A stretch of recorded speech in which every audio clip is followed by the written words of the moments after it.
আচ্ছা, account active করার যে ব্যাপারটা, তার জন্য অ্যাকাউন্ট অ্যাক্টিভ এই যে দেখছেন, এটা আমি দেখানোর আগে উপরে দেখেন থ্রি ডট, ওই যে থ্রি ডট ওইখানে ক্লিক করলাম। হ্যাঁ, এবার দেখেন যে লিডার বোর্ড আছে, top leader board, profile update সব কিছু এখান থেকে আপনি করতে পারবেন। তো এই যে এখানে ছোট ছোট কাজ আনবো, মানে 5 থেকে 10 দিনের ভিতরে আনবো ছোট ছোট কাজ, ফ্রিতে ইউজাররা করে ইনকাম করতে পারবে। তো এই যে এখানে দেখেন মাই জব হিস্টোরি সব কিছু আমি কাজ করার সময় আপনি দেখতে পারবেন। এখন শুধু আনলিমিটেড রেফার করা অ্যাকাউন্টটা অ্যাক্টিভ করি, আনলিমিটেড যত রেফার তত ইনকাম, ঠিক আছে। তো এখন অ্যাকাউন্ট অ্যাক্টিভ করতে হবে, তাই অ্যাকাউন্ট অ্যাক্টিভের উপর ক্লিক করলাম। এখন পেমেন্ট করুন, ঠিক আছে, পেমেন্টের উপর ক্লিক করলাম। নগদ, তারপর বিকাশ, এখানে আমি বিকাশ সিলেক্ট করলাম।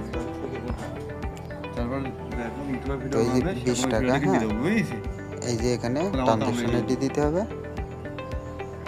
এবার নিচে দেখেন নম্বরটা কপি করলাম, কপি সফল হয়েছে, কমপ্লিট। এবার আমি বিকাশের ভিতরে যাব। বিকাশের ভিতরে যাতে একটা কথা আমি বলি, এখানে যদি আপনি আনলিমিটেড আপনার এক আইপিডি করেন তাহলে কিন্তু সমস্যা হবে, আপনার রেফার যোগ হবে না, ঠিক আছে, ওইখানে আপনি প্রবলেমও করবেন। তো এবার সেন্ড মানি করতে হবে, ক্যাশ আউট কিন্তু হবে না, তাই সেন্ড মানিতে ক্লিক করলাম।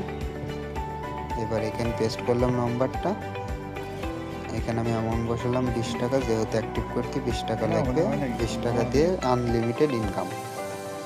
তো এখানে আমি পাসওয়ার্ড দিয়ে দিলাম। এবার কি করব, ট্রানজ্যাকশন আইডিটা কপি করব। তো কপিতে ক্লিক করলাম, দেখেন কপি হয়েছে। এবার এটা নিয়ে যাই আমি এখানে ট্রানজ্যাকশন আইডির কাছে বসাবো। এই যে এখানে পেস্ট করে দিলাম। নিচে দেখেন যে ভেরিফাই ট্রানজ্যাকশন, ওইখানে ক্লিক করবেন।